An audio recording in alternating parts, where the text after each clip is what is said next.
Vamos então continuar o nosso estudo. Nós estamos agora no 12º capítulo, Serviço Religioso. A gente está vendo o Emmanuel, ele vindo aqui desde colocando da terra, né, como o educandário,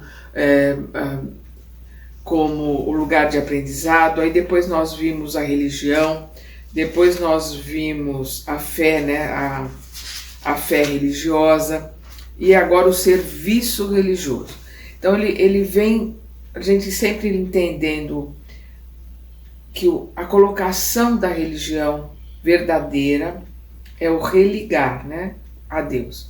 Mas nós, através dos tempos, quando a gente fala, não, porque antigamente, porque naquela época, éramos nós que estávamos encarnados naquela época, fomos nós que fomos deturpando a religião, fomos deturpando os ensinamentos, né? Nós tivemos ao longo dos séculos, desde que o mundo é mundo, os prepostos, né, do Mestre Jesus trazendo os ensinamentos, trazendo os esclarecimentos. E nós, por não querermos melhorar, não querermos o trabalho da transformação, não querermos nos desenvolver, a gente vai deturpando tudo.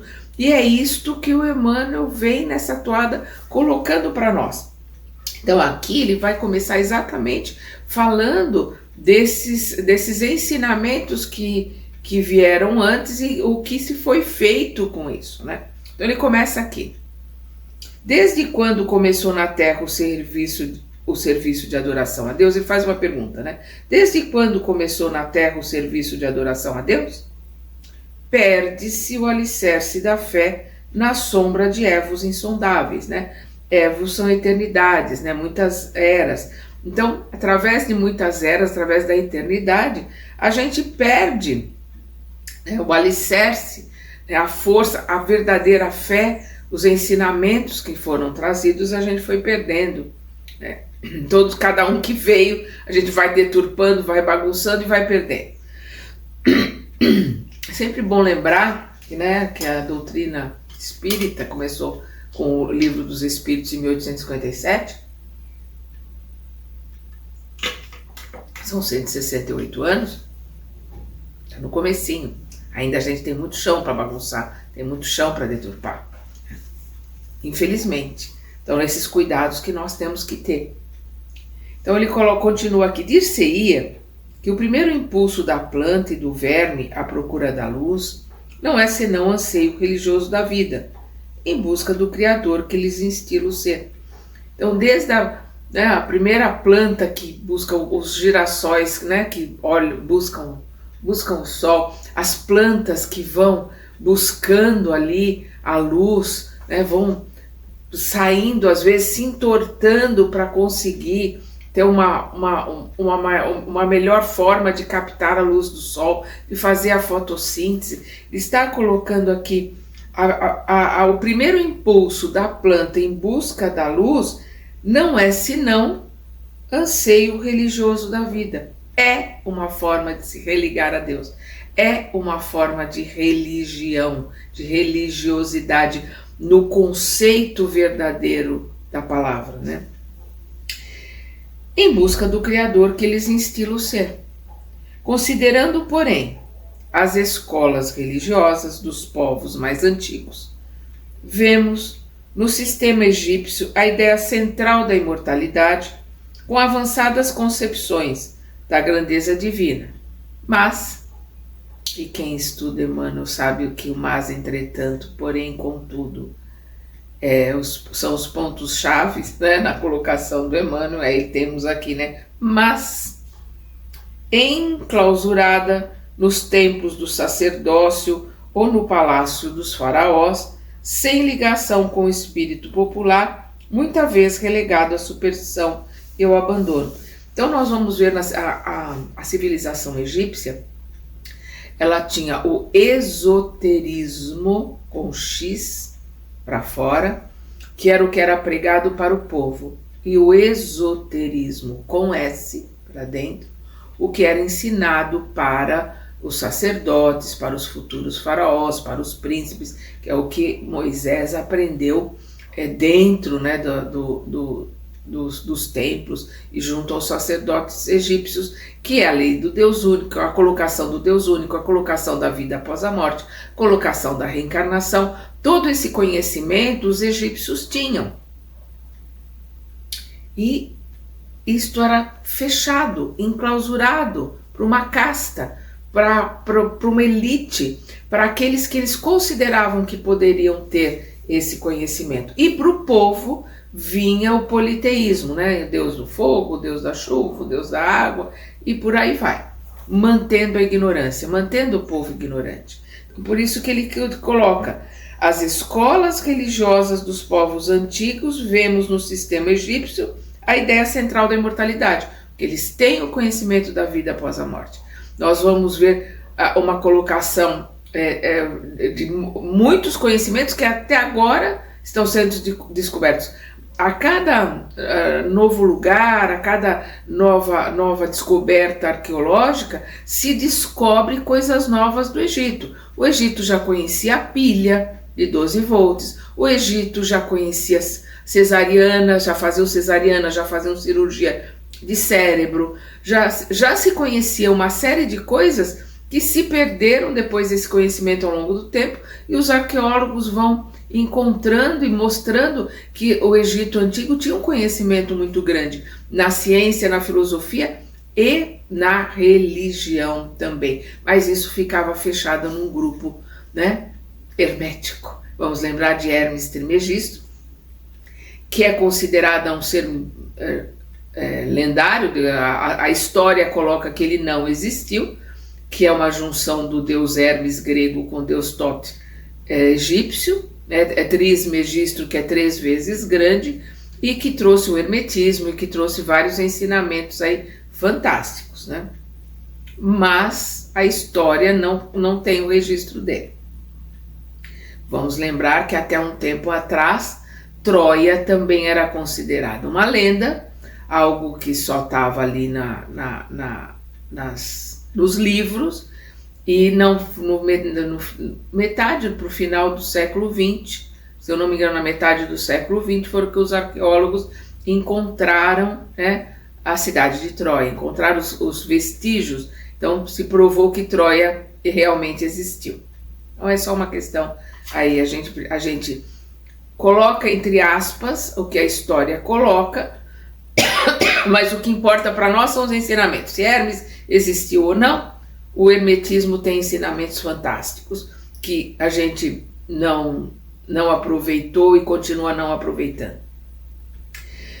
Na Índia, aí nós vamos ver os Vedas, né, que tem ensinamentos da vida após a vida, da vida espiritual, da reencarnação, é óbvio, com outro nome. Nós vamos ver no Bhagavad Gita, que é um livro que eu gosto muito, né, o Krishna mostrando para o Arjuna que o corpo é só uma vestimenta e que ele tem que realizar a luta, e essa luta é uma metáfora, é a luta interna para a transformação, que ele não pode fugir à guerra, essa guerra interna da transformação, que a verdadeira vida é a vida no mundo espiritual, não é a vida aqui. Então nós vamos ver todos esses ensinamentos, como tinha no Egito, nós vamos ver aqui na Índia também tinha esse conhecimento. Então nós vamos ver na Índia, né, com os Vedas e principalmente com o Buda, né, porque Siddhartha Gautama nasceu na Índia. Então na Índia identificamos o culto da sabedoria, que é o budismo pregado por Siddhartha Gautama. Buda quer dizer o iluminado, então Siddhartha Gautama é um iluminado, né, como outros Budas, né, todo aquele que alcança o que eles chamam de Nirvana, que é a iluminação, se transforma em Buda, né, um ser iluminado, que é isso que quer dizer Buda. Então na Índia identificamos o culto da sabedoria. Instrutores eminentes aí ensinam que a bondade deve ser a raiz de nossas relações com os semelhantes, e as nossas virtudes e vícios são as forças que nos seguirão além do túmulo, propagando-se abençoadas lições de aperfeiçoamento moral e compreensão humana. Entretanto, de novo Emmanuel, entretanto, o espírito das castas aí sufocou os santuários, impedindo a desejável extensão dos benefícios espirituais aos círculos do povo.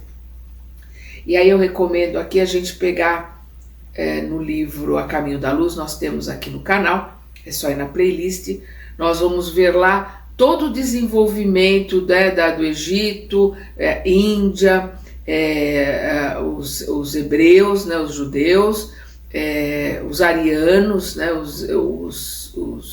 os arianos no sentido da ideia, da colocação que eles tinham, não os arianos, não é ariano no sentido de cor de pele, mas que são as quatro raças que vieram de um sistema, o sistema do cocheiro, de Capela. Capela é a estrela ali do sistema do cocheiro, que tem vários planetas. Então vieram desses planetas, vieram dessa estrela de Capela, os arianos, os indianos, os hindus, que é a religião hindu, os hebreus, que é o judaísmo, e nós temos os hindus, os hebreus, os arianos e os egípcios, os vermelhos, os egípcios, com a sua cultura, com a sua colocação, e cada um com seus problemas a resolver. Então eles foram expulsos porque aquela região estava passando pela transição, como nós estamos agora, saindo de provas e expiações e entrando na regeneração. Então eles vieram para a Terra, que estava como povos primitivos ainda, entrando no processo, também em transição. A Terra estava em transição, entrando em provas e expiações. E aí eles vieram para cá para acelerar, para ajudar a Terra a entrar no seu processo de provas e expiações, e muitos, os egípcios principalmente, muitos voltaram. Mas aí eu aconselho, peguem lá A Caminho da Luz, que é um livro fantástico, nós temos aqui no canal. Então, continuando aqui, então ele já falou aqui dos egípcios, falou agora da Índia, e agora ele vem na Pérsia, Na Pérsia temos o zoroastrismo, então nós vamos ver Zoroastro, que é o nome grego de Zaratustra, que trouxe o zoroastrismo, que é também a questão do dever, de realizar o bem, de trabalhar o bem. São ensinamentos também fantásticos. Então, na Pérsia, temos no zoroastrismo a consagração do nosso dever para com o bem. Todavia, as comunidades felicitadas por seus respeitáveis ensinamentos se confiam a guerras de conquista e destruição. Da mesma forma que a gente viu aqui em cima, que os indianos, por causa das castas separarem, nós vimos os egípcios separando o povo, um ensinamento, os iniciados, o conhecimento da verdade. Na Índia, aos brahmanes, aqueles que tinham mais conhecimento, poder e as maiores castas, o ensinamento e o conhecimento. Para o povo, a divisão de castas, os inferiores, inclusive os párias, que não podiam nem passar. Se tinha vindo um brahmane na calçada, o pária tinha que sair e ir para outro lugar, que ele não podia passar onde estava passando um brahmane. Quer dizer, essa é a questão das castas que existem até hoje. Então, nós vamos ver aqui o zoroastrismo consagrando, temos no zoroastrismo a consagração do nosso dever para com o bem. Todavia, as comunidades felicitadas por seus respeitáveis ensinamentos se confiam a guerras de conquista e destruição. Nós vamos ver os persas com o zoroastrismo com muito conhecimento. Ciro foi um grande rei persa, mas que também é um povo que se perdeu pelas conquistas, pela guerra. Entre os judeus, e aí nós vamos lembrar Moisés, que continuou, o Deus único começa com Abraão e continua com os hebreus.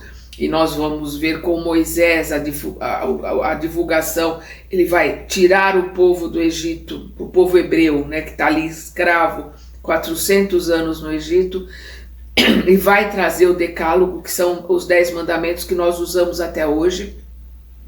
Vai trazer, né, junto com os 10 mandamentos, mais 603, porque no total o judeu tem 613 mandamentos, que é o que Moisés traça, os 613 mandamentos para os judeus, que é um povo que se coloca como, digamos assim, escolhido até hoje. Que se coloca como um povo diferenciado até hoje. Então vamos aqui, entre os judeus, sentimos o sopro da revelação do Deus único, estabelecendo o reino da justiça na terra. Mas, apesar da glória sublime que coroa a fronte de Moisés e dos profetas que o sucederam, o orgulho racial é uma chaga viva no coração do povo escolhido. Então ele se coloca como povo escolhido e esse orgulho até hoje custa bastante para eles. O antissemitismo as pessoas irem contra esse orgulho, contra essa posição de povo escolhido que eles têm até hoje. Na China, e aí nós vamos ver o confucionismo, né, as colocações na China. Na China possuímos a exaltação da simplicidade, através de lições que fulguram em todas as suas linhas sociais, destacando o equilíbrio e a solidariedade.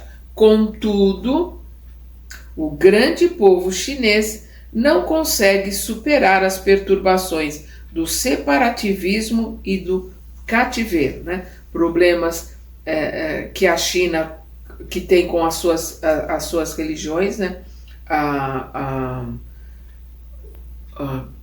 Lá eles têm budismo, o shintoísmo, o jainismo, o Japão também tem budismo, mas é o shintoísmo que prevalece. Mas nós vamos ver na Ásia, né, as colocações e uma visão religiosa diferente, onde o cristianismo não entrou até hoje. Existem alguns cristãos, mas são pouquíssimos. Não quer dizer que só o cristão que conhece a verdade, muito pelo contrário. Jesus veio trazer os ensinamentos para que nós pudéssemos aprender, crescer, e nós cristãos temos Jesus como modelo e exemplo, mas os seus prepostos trouxeram grandes ensinamentos, né, como Krishna, Sócrates, Hermes Trismegisto, Confúcio, Siddhartha Gautama, que é um dos Budas, Lao Tse e Zoroastro, até Maomé, né? Maomé também, em 622, começa a colocar, ele recebia do anjo Gabriel os ensinamentos, e aí ele vai colocando esses ensinamentos. Depois os seus discípulos montam o Corão, né? O Alcorão é montado pelos seus discípulos, como os ensinamentos de Sócrates também é montado pelos seus discípulos, um deles Platão, como os ensinamentos do Cristo também é montado pelos seus discípulos, que são os evangelhos. Esses grandes pensadores, esses grandes homens que vieram trazer os ensinamentos, nenhum deles deixou nada escrito. Então, voltamos aqui.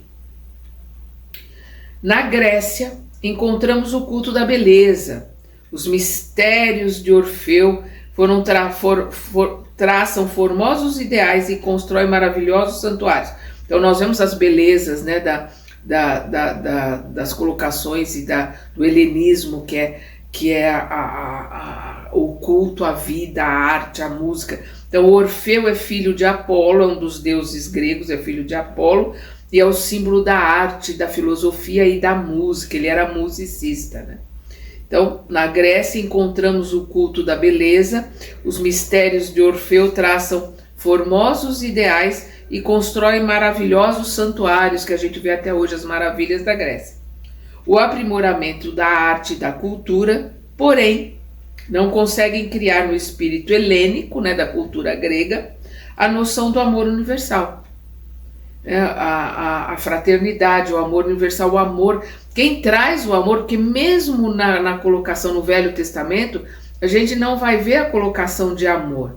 Nós só vamos ver a colocação do amor, nós vamos ver fraternidade, a colocação de amar a Deus acima de todas as coisas, é o próximo como a ti mesmo, é mosaica, é do Velho Testamento, mas a colocação do amor, principalmente a fraternidade, o perdoar, o amar os vossos inimigos, foi Jesus que trouxe e chocou o mundo antigo. Tanto é que chocou tanto que ele foi crucificado. Mas choca até hoje. Até hoje a gente tem dificuldade de entender os ensinamentos do Cristo. Então ele coloca aqui o aprimoramento da arte, né, o que a Grécia trouxe, né, o aprimoramento da arte e da cultura, porém não consegue criar no espírito helênico a noção do amor universal. Generais e filósofos usam a inteligência para a dominação e de modo algum se furtam às tentações do campo bélico, acendendo a abominável fogueira da discórdia e do arrasamento. Então, também, né, a colocação da conquista, a colocação bélica, a colocação da guerra. Em Roma, surpreendemos o direito ensinando que o patrimônio e a liberdade do próximo devem ser respeitados. Nós vamos ver que o direito romano é estudado até hoje, é o direito romano que traz o sentido de polis, né, o sentido de cidade, o sentido de cidadão, o sentido de democracia, né, todas as colocações são de democracia, de cidadania, de governança, de cidade, vem do direito romano. Então, em Roma, surpreendemos o direito, né? Direito com D maiúsculo do direito romano, ensinando que o patrimônio e a liberdade do próximo devem ser respeitados. No entanto, em nenhuma civilização do mundo observamos juntos tanto os gênios da flagelação e da morte. Vamos lembrar que eles chegaram a conquistar praticamente a maior parte do mundo conhecido, né, do mundo civilizado, ficou sob domínio de Roma, a ponto de se colocar que no Império Romano o sol não se punha, porque quando o sol se punha num lugar, ele já estava nascendo no outro, que ainda era Império Romano. Tamanha a extensão, né, do Império Romano. E aqui ele faz uma síntese: Hermes é a sabedoria, e aí a gente viu, comentamos ali de Hermes Trismegisto, né, 3 vezes grande. Buda desencarnou 483 a.C., né, o iluminado, né, o Buda que a gente está falando aqui é Siddhartha Gautama, que é um iluminado. Então, Buda é a renunciação. Zoroastro também desencarnou 600 a.C., é o dever, né, com o zoroastrismo. Moisés, que é mais ou menos 1300 a.C., é a justiça, né, o povo hebreu. Confúcio desencarnou 479 a.C., que é a harmonia. Orfeu, que é um deus grego, né, da beleza, da música, da arte. E Numa Pompílio foi um dos primeiros reis de Roma. Ele desencarnou em 673 a.C., mas com a colocação do poder, da guerra, do império, da conquista. Ali já começa a questão da ideia de poder, ideia da conquista através da guerra, já começa com Numa Pompílio na Roma antiga. Então, Numa Pompílio é o poder. Em todos os grandes períodos da evolução religiosa, antes do Cristo, né, tudo isso antes da vinda do Cristo, vemos, porém, as demonstrações incompletas da espiritualidade. Então, todos esses ensinamentos e todas essas colocações, elas têm ensinamentos maravilhosos, mas é o que ele coloca aqui, né? Antes do Cristo estão incompletas dentro das ideias da espiritualidade, principalmente dentro da ideia do amor, porque quem traz o amor é o Cristo.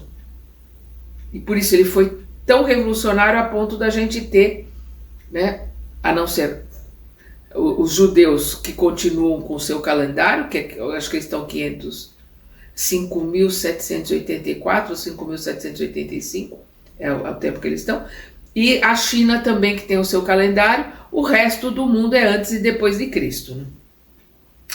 Então, não há padrões absolutos de perfeição moral. Vou voltar aqui no começo do parágrafo. Em todos os grandes períodos da evolução religiosa antes do Cristo, vemos, porém, as demonstrações incompletas da espiritualidade. Não há padrões absolutos de perfeição moral, indicando aos homens o caminho regenerador e santificante. Existem ensinamentos que foram bagunçados e deturpados, mas o padrão de amor, de fraternidade, de irmandade, somos todos filhos do mesmo Pai, somos todos irmãos, né? Não fazer ao outro aquilo que nós não queremos que façamos a nós, ou o que é mais importante, a colocação de Cristo foi ativa. A gente usa muito essa colocação passiva, não faça ao outro o que não quer que faça a você, mas a colocação do Cristo foi ativa. Faça ao outro aquilo que gostarias que fosse feito a ti. É isto que o Cristo colocou, faça para o outro que gostaria que fosse feito para você. Então não há padrões absolutos de perfeição moral, indicando aos homens o caminho regenerador e santificante. Aparecem linhas divisórias entre raças e castas, com vários tipos de louvor e humilhação para ricos e pobres, senhores e escravos, vencedores e vencidos. Então nós vamos ver a colocação dos vencidos eram escravizados, a separação de castas, né? Uns eram pelo nascimento superiores a outros, e a colocação dos iniciados, né? Para determinados grupos todo o conhecimento, e para o resto ideias pobres para manter o jugo, para manter a ignorância. Com Jesus, no entanto, surge no mundo o vitorioso coroamento da fé. A fé verdadeira, a fé raciocinada, a fé sentida, estruturada principalmente pelo amor. No cristianismo, recebemos as gloriosas sementes de fraternidade que dominarão os séculos. O divino fundador da Boa Nova entra em contato com a multidão e o santuário do amor universal. O amor a todas as raças, todas as pessoas, às plantas, aos animais, ao planeta, ao universo. Ao amor universal. Não é só o amor ao semelhante, é o amor ao universo, o amor aos animais, o amor aos vegetais, aos minerais, amor a toda a criação de Deus. Tudo é criação de Deus e tudo faz parte de uma irmandade, de um grupo, e nós precisamos entender que também nós fazemos parte dessa irmandade, desse grupo, somos todos unidos pelo mesmo Criador, somos todos criaturas do mesmo Criador. Então o divino fundador da Boa Nova entra em contato com a multidão e o santuário do amor universal. E o santuário do amor universal se abre, desculpa. Então, o divino fundador da Boa Nova entra em contato com a multidão e o santuário do amor universal se abre, iluminando e sublime para a santificação da humanidade inteira. Então, se abre para nós, se ilumina para nós a verdadeira fraternidade, o amor universal, e para a santificação da humanidade inteira, de toda a criação, que todos nós, como está na questão 540 do Livro dos Espíritos, todos nós saímos do átomo e seremos anjos, Cristos, e continuaremos a crescer e continuaremos a nos desenvolver. Esta é a única determinação de Deus, que seremos todos espíritos crísticos, seremos todos espíritos puros. O tempo que vai demorar para que isso aconteça depende de nós, depende do nosso livre-arbítrio, mas esta é uma determinação de Deus. Então nós estamos vendo aqui o Emmanuel caminhando nessa questão de religião, de fé, de religiosidade, e no nosso próximo estudo nós vamos ver a mensagem cristã, né? Nós vamos ver a mensagem do Cristo, né? Vamos lembrar que é Jesus o Cristo. Cristo quer dizer ungido, é o Messias, o mensageiro de Deus, o escolhido de Deus para vir trazer os ensinamentos, né? É uma categoria de elevação. Então nós temos os espíritos puros, os espíritos crísticos, e conforme daí para cima continua a elevação, porque nós sabemos que o governador do planeta, que é o espírito crístico, que aqui na Terra, quando se densificou, teve o nome de Jesus, mas na sua grandiosidade é o espírito crístico que governa, que criou e governa o planeta Terra. Tem outros espíritos crísticos que governam outros planetas. Tem espíritos mais elevados que governam sistemas solares. Tem outros espíritos mais elevados ainda que governam galáxias. E por aí vai. É um sistema hierárquico de meritocracia, de sublimação, de elevação, de aprendizado, e que nós estamos no começo do processo. Nós estamos só no segundo degrau. Ontem nós éramos ali junto com os animais como primitivos. Hoje nós estamos em provas e expiações. Ainda vai levar muito tempo para que a gente possa adentrar verdadeiramente na regeneração. Mais tempo ainda para que a regeneração se consolide. E aí a gente precisa entender que a regeneração é um processo intermediário entre provas e expiações e o mundo ditoso, o mundo feliz. Vai levar muito tempo para que se cumpra a regeneração, não é? Regenerar aquilo que se machucou, maculou, que se degenerou. Né? Nós nos degeneramos, agora vamos para o processo de regeneração. É um processo lento, é um processo que nós estamos engatinhando, nós estamos nessa transição, mas vamos caminhando. E nós, dependendo de nós podemos, aqui mesmo na Terra, estarmos numa bolha de regeneração. Porque existem espíritos aqui na Terra que já estão em regeneração. Como, né, nós já tivemos espíritos aqui na Terra que estavam em bolhas de extrema iluminação, como Jesus, né, que é o espírito mais elevado e iluminado que teve aqui na Terra. Ele estava numa bolha, num processo crístico, extremamente elevado, tentando nos ajudar e tentando nos ensinar. E nós não conseguimos entender e aprender até hoje. O problema somos nós.